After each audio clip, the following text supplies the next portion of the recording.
നമസ്കാരം. അടുത്തിടെ ജിമ്മിൽ വ്യായാമം ചെയ്യുന്നതിനിടെ അപ്രതീക്ഷിതമായി മരണപ്പെടുന്ന വാർത്തകൾ നമ്മൾ പലപ്പോഴും കേൾക്കാറുണ്ട്. ഇത് പലരിലും ഭയവും ആശങ്കയും സൃഷ്ടിക്കുന്ന ഒരു വിഷയമാണ്. എന്നാൽ വ്യായാമം തന്നെയല്ല എല്ലായ്പ്പോഴും കാരണം.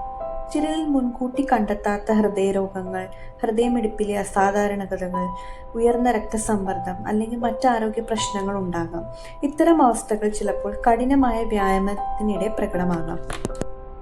കൂടാതെ ദീർഘകാലമായി വ്യായാമം ചെയ്യാതിരുന്ന ഒരാൾ പെട്ടെന്ന് വളരെ തീവ്രമായ വർക്കൗട്ട് ആരംഭിക്കുന്നത് ശരീരത്തിന് അധിക സമ്മർദ്ദം സൃഷ്ടിക്കാം. മതിയായ ഉറക്കം ലഭിക്കാതിരിക്കുക, നിർജ്ജലീകരണം, അമിതമായ മാനസിക സമ്മർദ്ദം, ശരിയായ ഭക്ഷണക്രമമില്ലായ്മ എന്നിവയും ആരോഗ്യത്തെ പ്രതികൂലമായി ബാധിക്കാം. അതുകൊണ്ട് വ്യായാമം തുടങ്ങുന്നതിന് മുമ്പ് വാമം ചെയ്യുകയും ശരീരത്തിന് കഴിയുന്നത്ര മാത്രം പരിശീലനം നടത്തുകയും ചെയ്യുക.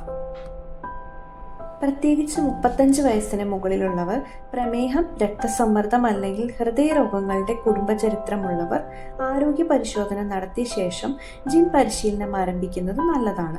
വ്യായാമത്തിനിടെ നെഞ്ചുവേദന, ശ്വാസം മുട്ടൽ, തലകറക്കം, അസാധാരണമായ ഹൃദയമിടിപ്പ് അല്ലെങ്കിൽ അമിത ക്ഷീണം അനുഭവപ്പെടുകയാണെങ്കിൽ ഉടൻ തന്നെ വ്യായാമം നിർത്തി വൈദ്യസഹായം തേടുക.